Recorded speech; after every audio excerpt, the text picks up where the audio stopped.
And hello and welcome back to Mulligan Stew, the podcast. I'm Terry David Mulligan. Details at mulliganstew.ca. Is that too many mulligans? Oh, sorry. There's more to come. It's festival season, just about the same time that spring wine comes out. The lineups for festivals, folk festivals mostly, music festivals in particular, get announced. But it's been a struggle for some festivals this year. Vancouver, for one, was dead in the water over the winter, was revived, and we'll tell you that story. And they're all connected, even though they are in sort of long-distance competition with one another. They are all a community. They're connected. They support each other. That story as well in this podcast. I gathered Fiona Black, good friend, who is the new artistic director of the Vancouver Folk Festival. Chris Frayer, the artistic director of the Winnipeg Folk Festival.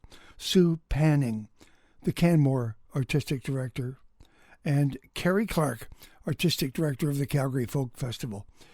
I've added one more interview because they were kind of late with their announcement, but Terry Wickham,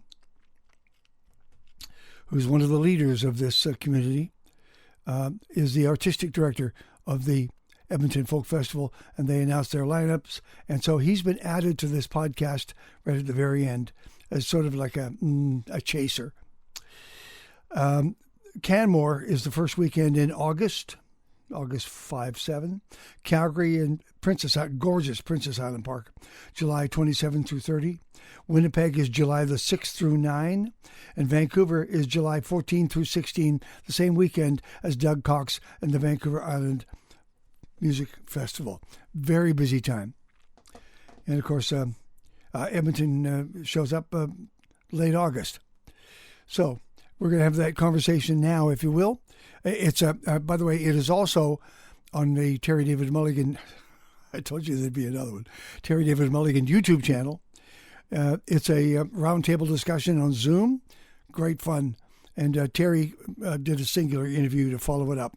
So go there if you want to see the video version of the conversation we're about to have. Here it is, a complete conversation with the Folk Festival directors. Hello, I'm Terry David Mulligan, and this is the Mulligan Stew podcast and the Stew on CKUA Radio. I've just told my guests that I'm giddy that they're all in the same room at the same time. It's fantastic. It means that festival season is upon us, of course. And for those of you who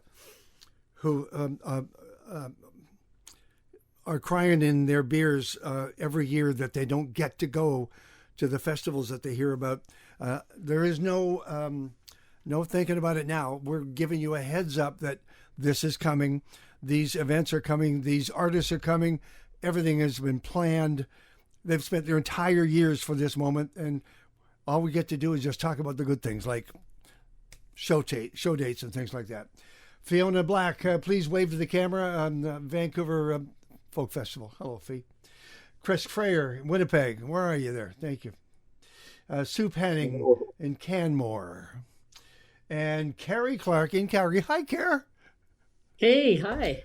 Now, I was talking to Doug Cox earlier, about 3 weeks ago, and that got me interested in doing this because I felt we should talk about as many of the festivals as possible. There's lots we can't get in here, and I'm going to do my best to try to figure that one out as well. Now, around the room, if you will, what have the last two and a half years been like for you, for your music fans, for your festival itself, starting with you, Fiona?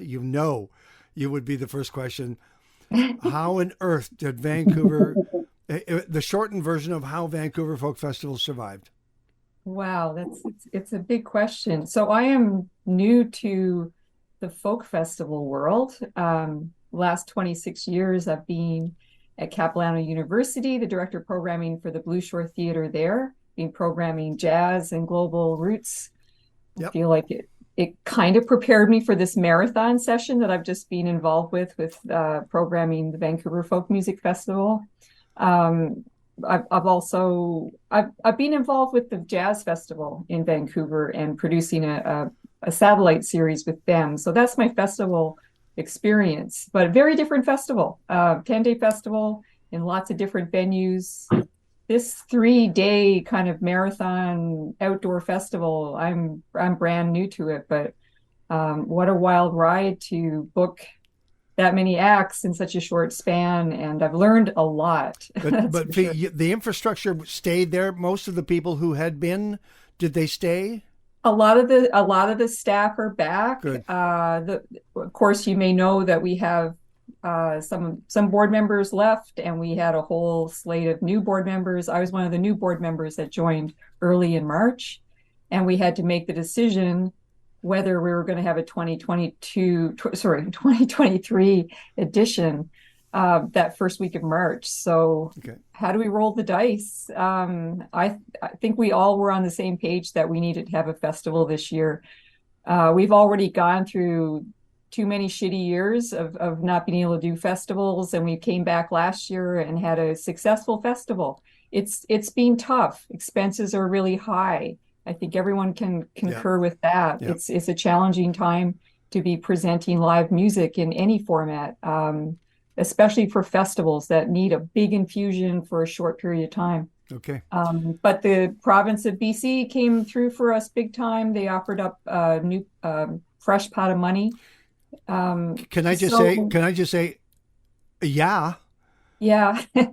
I kept waiting for someone to step forward from the arts community. I mean, that arts budget in Victoria. I don't mean to stop you, but I'm going to keep going because I got to get around. Once I go around the screen, all bets are off. You can ask each other questions. You can all jump in here. Chris, and does this bring back any thoughts of what you went through at Winnipeg? I mean, the 2 years during COVID time was obviously very peculiar because it was like we were on the world's most torturous sabbatical, and it was we were on one hand, everyone thought that we were all sitting on our hands, not doing anything, when it was actually quite the contrary. When we were all we were different kind of busy. We weren't busy the way, of course, you can't argue that we were busy the same way we would be if our events were happening, because that's why we do what we do. But on the other hand, tons of lobbying went into kind of helping prop up the festivals during a tough time, and continued to do so a bit. And Manitoba was definitely a good place to be for arts and cultural COVID infusion money. We did tons of, we had to pivot. It was kind of good. We pivoted to do a broadcast from the Burton Cummings Theatre here, a folk music show, 4-part series. We did a concert with Jeff Daniels, and we did countless streams, as many people did, but it was weird too. I think the big thing that was the undertow to all of it was the idea that you can never forget that, what if we don't really happen again? Or when do we start to happen again? And then just to reflect a bit back on the 22 festival, it was our most successful financially, our second most successful for attendance, but it was fraught. It was fraught with peril and tons of 6 or 7 canceled bands, countless flight changes, tons of lost luggage. And we were down about 700 volunteers. So it was definitely, vehicle, supply chain, and I mean, the list goes on and on.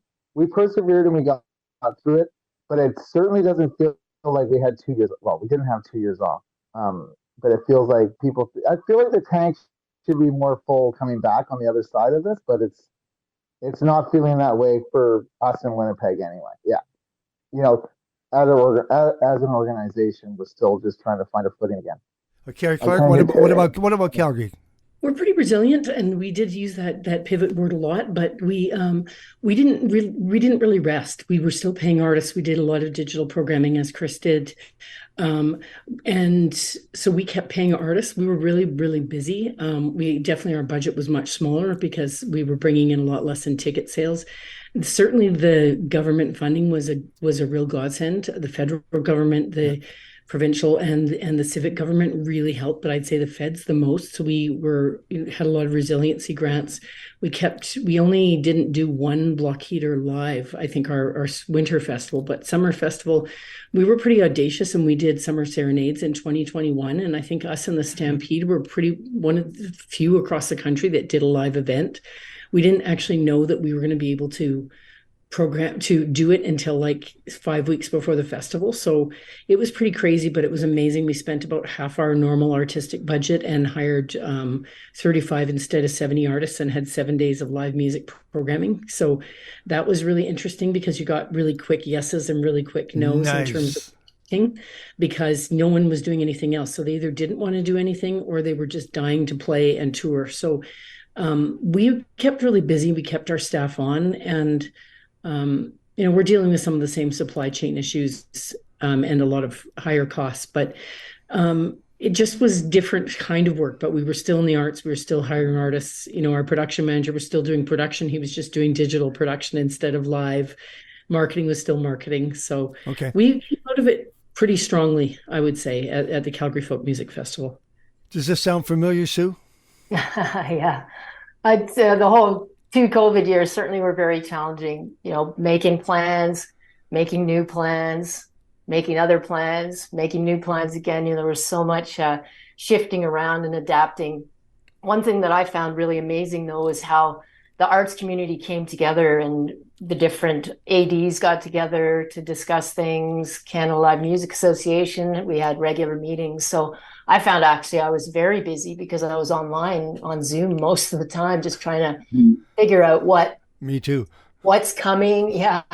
Like what's coming, what might come, what could we do?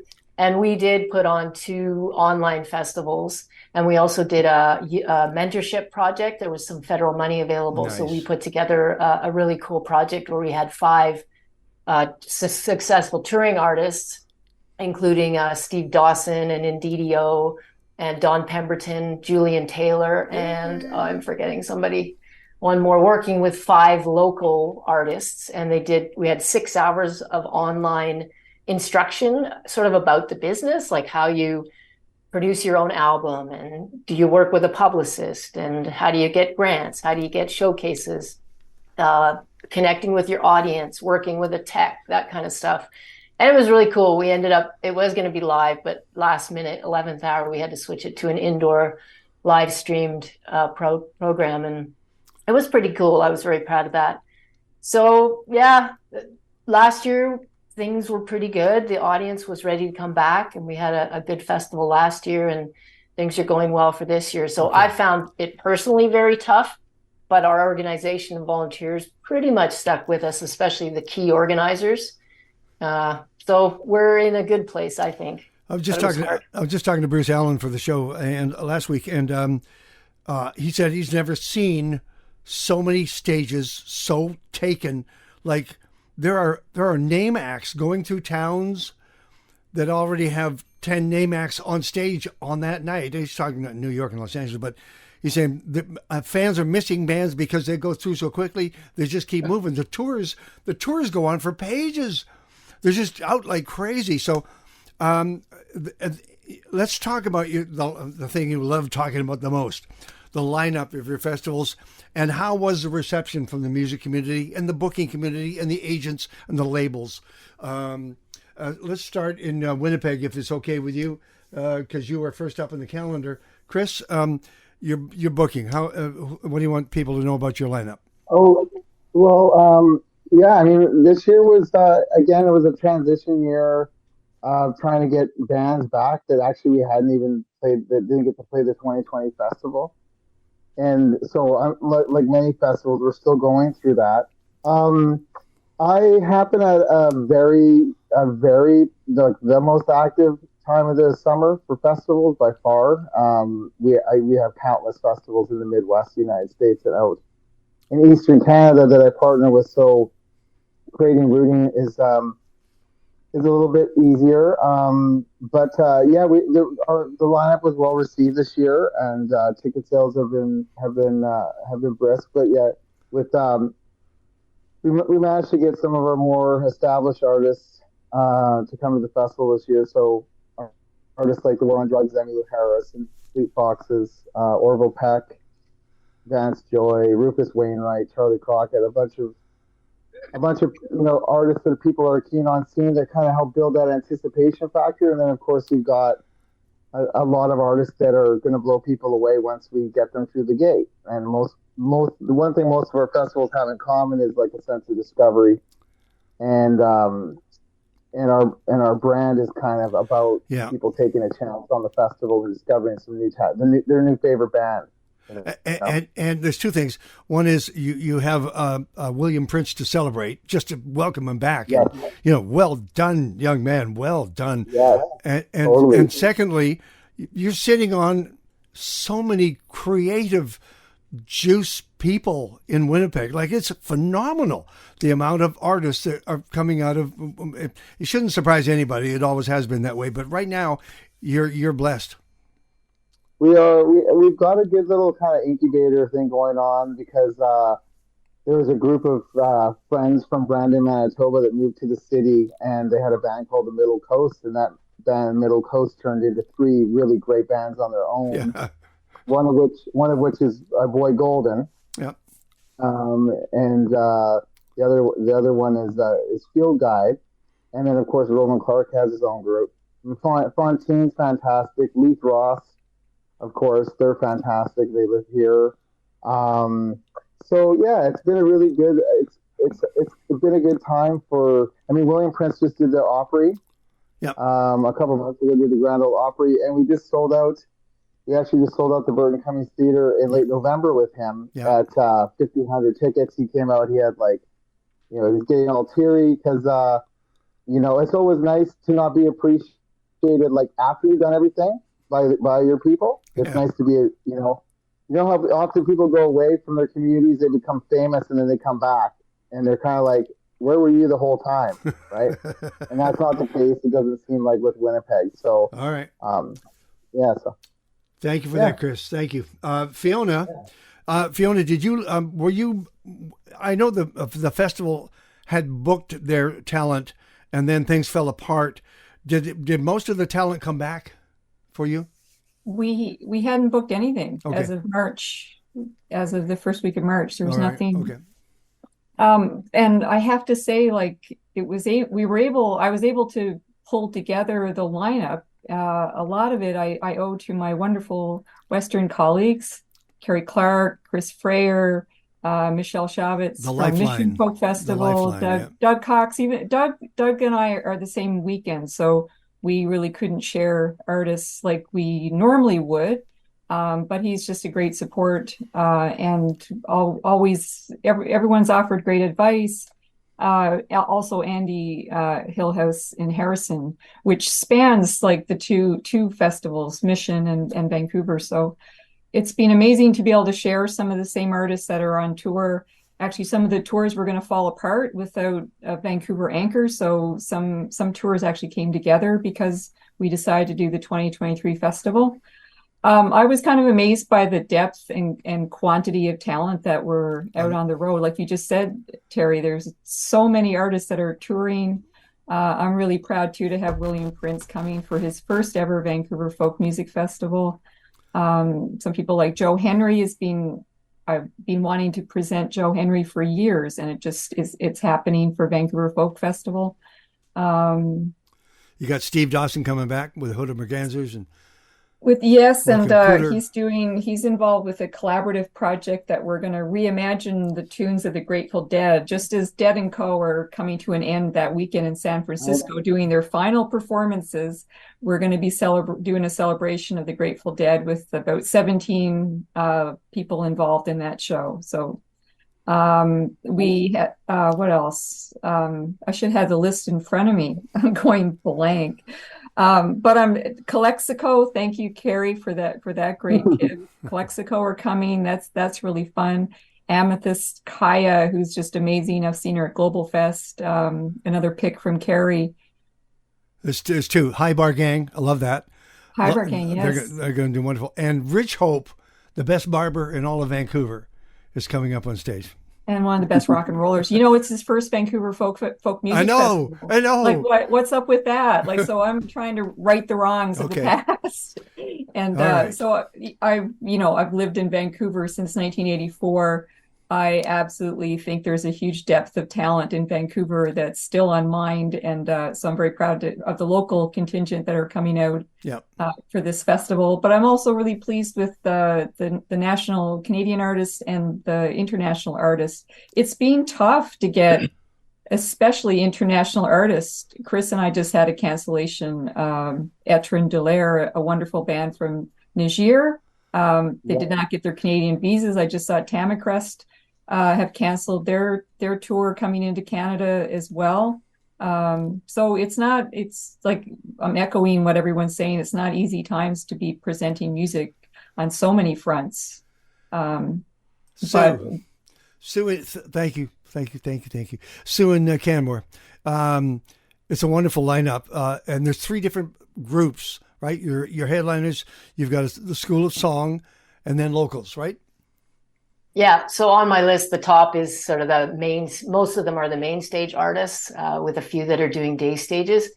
And we partner with School of Song up in Edmonton. Rhea March does this mentoring program.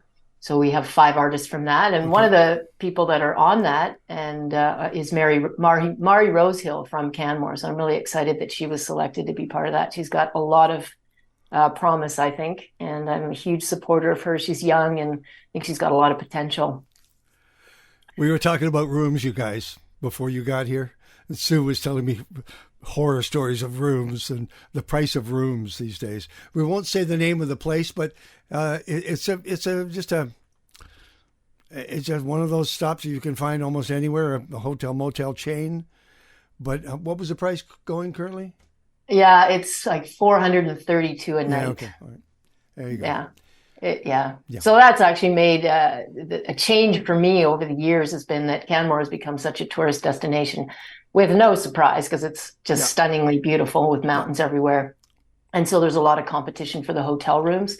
And so I've had to book the lineup a little bit differently so that each night can stand on its own, where let's say 10 years ago, I'd book it where it was everyone would come for the weekend and it really didn't matter. I could do the lineup schedule for the evening concerts after everyone was hired. And now I'm hiring them for a specific evening concert, plus the workshops. Okay. Hey, Sue, tease them with some of your headliners.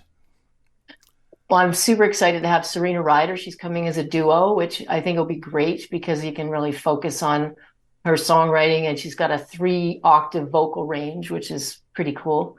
And then on Sunday night, we have Alison Russell, who is just blowing up. She was just down at Willie Nelson's birthday party and played with Norah Jones. She's, a darling of Nashville these days and just super talented.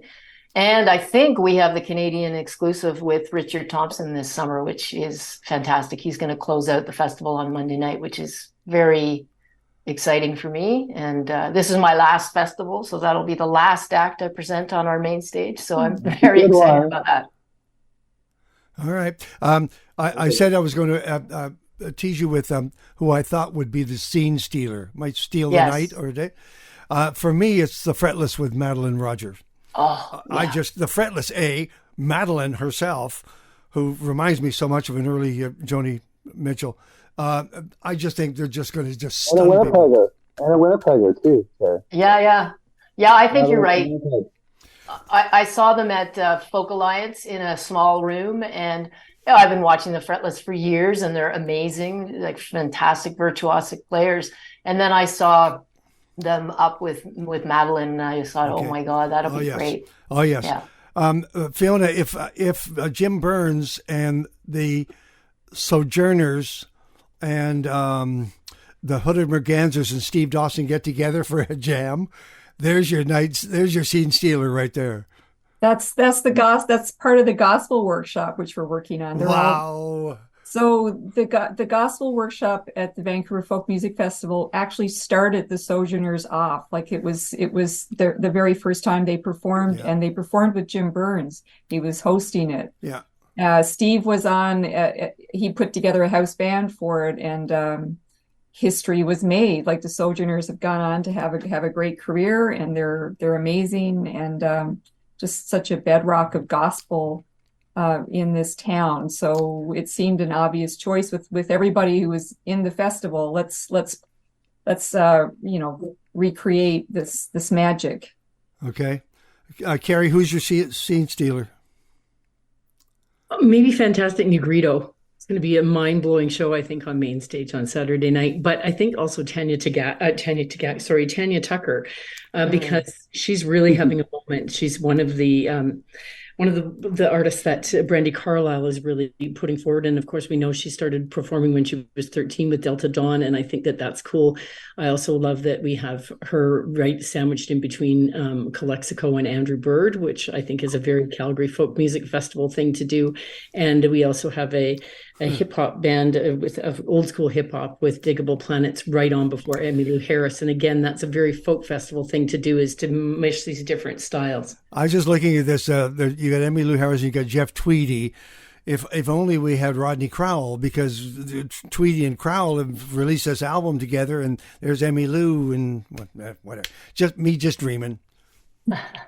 Dream away, Terry. It might be possible one day. Yeah. Woo!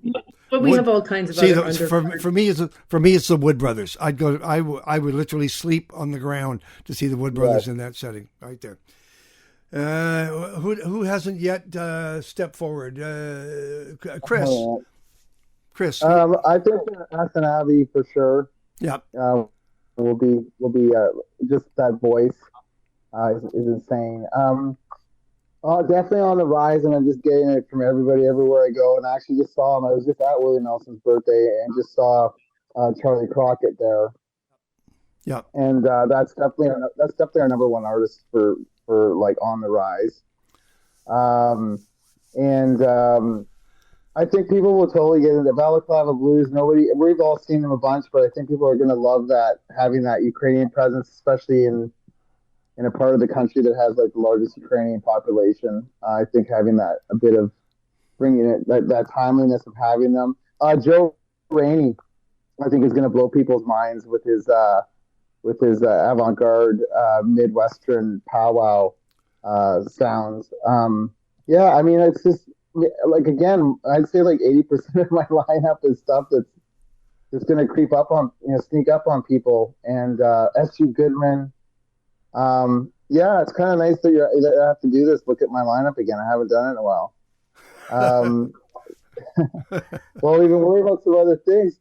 Yeah, there's just lots. Two Runner. I think Two Runner are going to be amazing. They're from Northern California, a bluegrass Americana duo, just with the kick spot. Yeah, Black Belt Eagle Scouts. Yeah, Fruit Bats, solo once and with the band on main stage. So okay, I think there's lots of morsels. Here comes the important part. Sue, tell them how people get their tickets, a website, just general info, the kind of stuff that should fall lovingly from your tongue. Canmorefolkfestival.com. That's our website, and you can get our tickets there. We actually have a fundraising raffle happening right now. You can get tickets there too, and it's awesome. There's some great prizes. You can win two tickets to anywhere WestJet flies. You can get accommodation and tickets for the festival. And we have a new thing called Folk Star Parking and tickets. And yeah, I can get tickets to the Calgary Folk Fest, the Edmonton Folk Fest. All right. Yeah. What are your dates? August 5, 6, 7. And we do a free Friday night event on our site. And it's going to be with Martin Harley, Daniel Kimbrough, and Sam Lewis. And we're doing a youth mentorship project right now in the high school. And so we'll have a small little feature of them. They're going to do a mentoring workshop with that group the Thursday night. Way to go. And so it's going to be really cool. We're really trying to do stuff for getting our locals to be mentored and really keep music alive in the Valley. Okay, I don't have to tell Fiona Black how to promo things. She's a promo machine. What do you want people to know about Vancouver? Dates and times and prices and things? So it's the website is Thefestival.bc.ca. I know that seems weird, that is as if we're the only festival, but maybe we were the first in. I don't know. And it's July 14th to 16th. I did want to mention Albert Lee, as I'm really thrilled to have Albert Lee come to our festival. For guitar nerds and guitar aficionados, like, wow. And he's not young, so we don't know how many more years he'll be touring. So that's really special for us, I think. Okay. Thank you for that. Kerry. CalgaryFolkfest.com, July 27th to 30th, the weekend before Canmore. And all the evening schedules are up, and the day schedules will be up by early June. All the collaborative sessions and concerts. We have 41 collaborative sessions over 2.5 days. And Chris, Winnipeg. Winnipegfolkfestival.ca, July 6th through 9th. And we have an app in the Android and App Store. It's up, and it has all the artist concert schedules. Daytime schedules are released on next Thursday. Okay. Along with like workshops and stuff like that. And we just encourage people. Festival camping sells out, so we always encourage people to get that as soon as they can. And there we go. Thank you very much, everybody. Thank you, Chris. Here's your final thought, very quickly around the room, on Gordon Lightfoot, on the legacy he's left us. Starting with you, Kerry. My dad used to play Gordon Lightfoot and air guitar to Gordon Lightfoot, wearing a business suit, driving to work in downtown Calgary in the oil industry. And I love his songs, but I love them even more because it reminds me of my dad. Chris? Yeah, it reminds me of growing up in the 70s, listening to like AM radio, in the car, and listening to Sundown and record Edwin Fitzgerald. And if I had more time, I'd say that it was really too bad that I felt like he kind of disconnected himself from our part of the folk music community for years and years. And I know that wasn't it was just really hard. He never played the Winnipeg Folk Festival, and it's kind of a bit of a regret. Yeah. I think of mine. So yeah. How about you, Fiona? Love them. Thank you, Chris. How about you, Fiona? Yeah, I think we all feel nostalgic. It's music of our youth, and his music just got under our skin and went straight into our hearts, and it's just embedded in our musical DNA. It's there. It makes me proud to be a Canadian. I'm not sure what Gordon Lightfoot's history is with the Vancouver Folk Music Festival. I'm sure he's played the festival before, but I honestly don't know. Yeah. My history is as an attendee since the 90s. I started going to the festival. Okay. Sue? Yeah, amazing songwriter, iconic Canadian figure, amazing storyteller, and all the tributes that I've heard over the last, little while really reminded me of all those songs that I grew up with, and how amazing they truly are. The stories that you connect with, you really follow, and all the imagery that comes with that. So it's been really cool to see. Go ahead, Chris. I was just going to say, because everyone's been asking, and everyone's going to ask everybody here about what are you doing for Gordon Lightfoot at the festival this year? It's like, of course, I've gotten emails, but I was trying to find some tie that binds there. And there is We Feel Soul by the Guess Who wrote a song called Lightfoot about Gordon Lightfoot.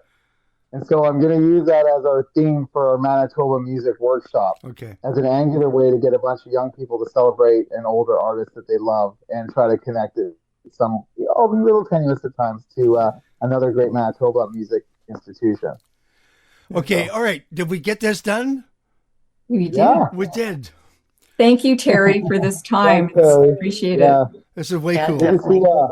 Thank you all, and I'll find other festivals to talk about, certainly, but this is a great kickoff. Way to go. Have yourself an incredible summer. Good to see you all, colleagues. Yeah. Thank you. Thank you. Thank you. Thank you. With all the logistics, it's going to be great. Bye. Bye now. See ya. I'm Terry David Mulligan, and this is our festival roundup.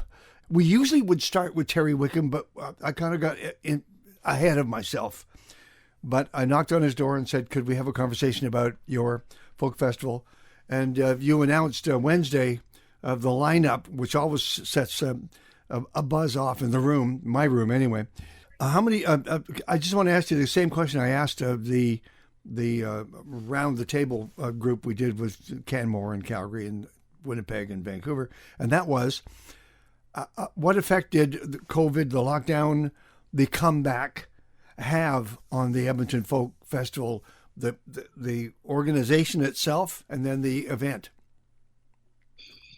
Well, it was very stressful for staff. It seemed strange because we weren't working as hard, but you had a lot of time on your hands, and we had to come up with alternatives and, trying to keep the organization healthy and going. I think everybody felt that was stressful for 2 years, and then it was stressful coming back because we wouldn't have done a show in 3 years.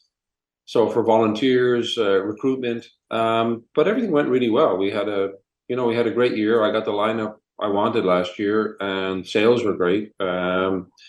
We introduced things like all-site license, which was a big hit with people. So we sold everything. Everybody came down. They ate everything, drank everything, bought everything, and went home. The weather was good. We're hoping for the same again. We're in a stronger position now than we've ever been. It was, we have lost some staff along the way, which is unusual for us. The stress was tough on some people, tough on all of us, really. But no complaints. It was tough on the whole world. And entertainment was, front and center being hit. But the governments were very good to us, all three levels, and that kept us vibrant. So I think, we paid some of that back last year, and we'll continue to pay that back. The last time we talked, we were talking about Vancouver and how the Vancouver Festival could survive. It did. And it did. One of the things that you said absolutely had to happen was that the government and the arts community had to get together and get that funding. And they did. Yeah. I mean, I remember looking at, Vancouver's finances pretty closely around 95. And, it was tight then. And the costs in Vancouver, of course, higher because they're always competing with the film business, whether that's for tents or hotel rooms, everything else. It's an expensive town, as you know. So they face particular challenges. We'll see, and hopefully they'll come out of it stronger. It's not an easy one. Personally, I advise them on this. I would have added a Thursday night fundraiser, see if they can get a big name, and put a big name in there and try and do a fundraiser for the festival each year. That would be my contribution to it. I wouldn't presume to tell them anything else, but it worked for Edmonton doing a Thursday night, and then we incorporated it into the overall festival. But it gave us a way to bring in headliners without increasing the ticket price significantly. Okay, one last question in that area, and then we'll get on with the joyous announcement of talent. The future of festivals, jazz, blues, folk, whatever. Yep. Is what? Finish that sentence, would you? Well, there's a lot of challenges. I think anybody who makes their living outdoors, whether that's a farmer or a fisherman, whether you're dealing with drought or smoke or extreme heat or whatever else, that's one factor. Travel with COVID coming in, people are less inclined to travel. That's another factor. Inflation is a bigger factor for us than it is for most people. There was a lot of changes in entertainment. A lot of tech people left the business. So those who are left said, well, we need to get paid more. So I think across the country, essentially, festivals have found that their production costs have gone up about 30%. We can manage it. Our volunteers are our ace in the hole that keeps our ticket prices lower than they would be. I mean, look at the price of concert tickets. I used to think that I'd be planning for the next 10, 20 years, that when I leave, that we were set up well for the next however long it takes. Okay. And we are. We bought our building. We bought into a warehouse. We've invested a lot in tents and everything that keeps our costs a little lower. Now we're going to make an investment in electrical. Sure. However, having said that, I think you're only as good, you're not as good as your last show. You're as good as your next show. So it's a year-to-year thing for everybody. It's a risky venture, a festival. I wouldn't try and start one now. Some people are. Fair play to them. It's easier to manage one than to start one. But I think the audience really love them. It's a coming together for the community. So I think that spirit keeps us going. We're still strong in our volunteer base. We're strong as an organization. We're strong financially, and we have a strong reputation, etc., among the artists. So, we're going to keep going. Okay. Hopefully. All right. What a business. Yeah. What a business. Everything's changed. You could be in politics. I wouldn't wish that on anybody. People have told me that, but not really. I don't have the stomach for it. There you go. And you actually are a right-thinking person. I like you. This is a Mulligan Stew podcast. We're talking with Terry Wickham, the artistic director of the Edmonton Folk Music Festival. I'm looking at your list, and thank you for giving it to us alphabetically. Just the names that jump out at me, you can add as you wish. Yeah. Ben Harper. Well, Ben Harper's great, and he loves the festival. He was here, and we did a video. We did a kind of a documentary on the festival the first year we couldn't run. And he said, when I was a kid, I dreamed about nights like this. And I think it's all the candles on the hill, and it's just that setting. And he can tell it's down to earth and very friendly and from the ground up. It's not a corporate situation. So he was actually easy I thought I might have some trouble, but it was very easy to bring them back. Wonderful. Brothers Landreth, what a year they've had. What a couple of years they've had. Exactly. We have a bit of a sibling thing going through. We have the Secret Sisters, the Brothers, the Teskey Brothers. I know there's that everywhere, I was even trying to get the Wood Brothers at the last minute, but that didn't work out. Yeah. Maybe next year. They've had a great year. They've played our festival before, and sure, time to bring them back. I see some returnees. Leslie Feist. Yes. Yeah. Been a while. Yeah. I mean, she's really popular, so it should be great. Valerie June. Yeah, we like Valerie. She'll be on. Sorry, she's on. Molly Tuttle will open main stage on Saturday, then Valerie June, followed by the Teskey Brothers from Australia. Wonderful. And then Old Crow Medicine Show. They were a big hit last year, so they're going to close the show. The people are going to love the Teskey Brothers. They're going to love them. They're going to love them. This is a Mulligan Stew podcast. We're talking with Terry Wickham, the artistic director of the Edmonton Folk Music Festival. Tammy Nielsen, has she not been there before? Nope. No, we tried to get her last year. It didn't work out. I mean, she lives in New Zealand, but we're very happy to have her, and we're going to actually put her on main stage on Saturday afternoon. I think she'll blow people away. Actually, there will be people in that who have no idea who she is. Just the way they live their lives, and they didn't cross paths, or she has. They will be freaking when they see Tammy Nielsen on that stage. Well, someone said to me, it was actually CKUA. It was I was interviewed around the time of a news conference one time. So it's one of my Forrest Gump moments. I was asked, how do you get a really good lineup? And I said, you make sure every artist is really good. I know it's corny. I use it all the time. It's a box of chocolates. Yes. But we do. We try and make sure everybody's really good, because you turn down so many. That's the hard part. Everybody wants to come back, and there's lots of new people we haven't had, and there's all of that, right? So we probably turn down 50 to 100 for every one we take, and that's common among festivals. I love the fact that in the M's, Margot Price and Mario Buckley are in the same vicinity of each other. That's really cool. That's good booking. My favorite was, because we go alphabetically, was Terry Morrison followed by Van Morrison. That would be nice. That would be nice. But I love the fact that Margot Price has found time for Edmonton Folk, and Mario Buckley just to come back and be acknowledged by the audience for the couple of years that she's had. Fleet Foxes. Yeah, I think it's their first time in town. We tried them before, but it worked out this year. So we like to have something for that. Not particularly really young crowd now, but younger than me for sure. Where you got Sue Foley playing?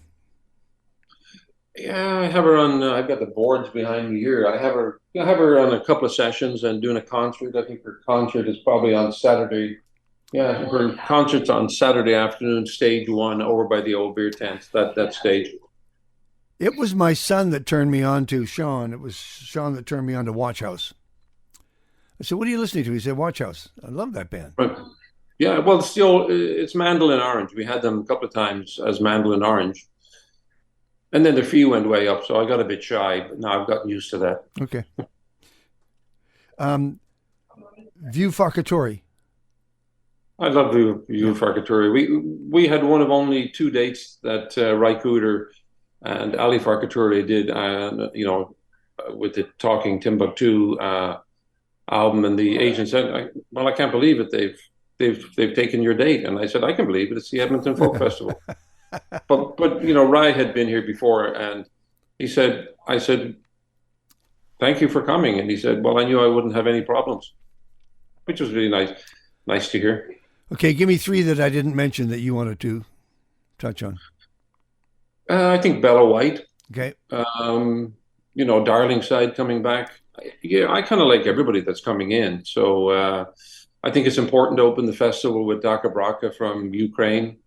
Green Sky Bluegrass are going to be a big hit on Friday before they're a really good band before Fleet Foxes.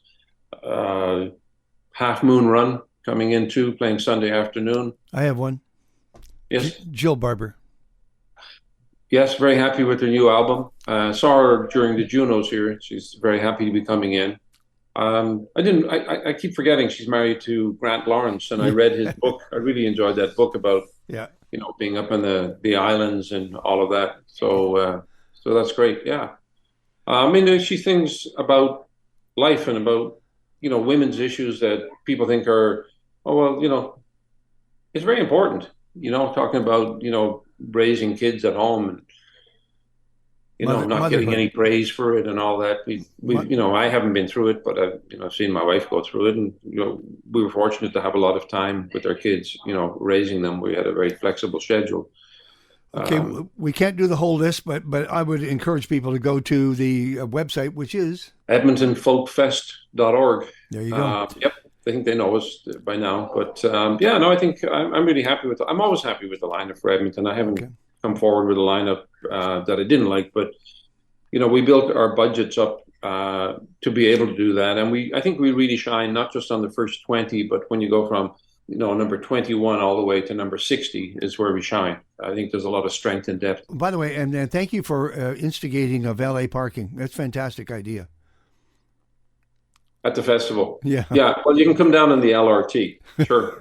We don't know. I don't know which is the bigger train wreck. I don't know whether it's Woodstock 99 or our LRT here that we've had someone on the committee for 14 years. Good Lord. Thank you for doing this, Terry. I appreciate it. Very. I always do. I just love talking to you. I love being there. And frankly, I want to get there. I want to be on the grounds doing my show. I just haven't figured out how to do it yet. Okay. Yeah. Well, we missed you all last year, but no kidding. CKUA didn't come down, but hopefully this year they're making some plans. That's what I'm saying. Well, you're always welcome. Thank you. And thank you. Thank you. Cheers to you. Take care. Thank you, buddy. Bye now. The legend, Terry Wickham, the artistic director of the Edmonton Folk Music Festival. Well, I hope that got you interested in folk festivals, music festivals in particular this summer, especially in Western Canada. We do it well. Do it really well. I think it was Daniel Lamois and a couple of other artists working the small side stages at the Edmonton Folk Festival saying, we don't do this in America. We don't put me on the same stage as musicians from Morocco or Slovakia and ask us to make music together. It's fantastic. Anyway, a lot of people are certainly pick up the invitation to come back to these festivals year after year, and they're welcome. If you can find all the details for each of these festivals, if you just go to the Mulligan Stew website, mulliganstew.ca, we put the links there for all those addresses, and just make your plans. And by the way, there are far more festivals that we could have added. We simply didn't have time because we got to move on to other things like next week or the week after. I don't know if it's going to be a week or two. A conversation with Bob Rock. He produced Metallica and Aerosmith and Bon Jovi and Ron Sexsmith and just all sorts of talent. He's currently working with Motley Crue. He's in the studio with Motley Crue, The Offspring. So there's all of that. He's very busy. However, when he produced The Tragically Hip, he became friends with Gord Downey. They liked each other a lot.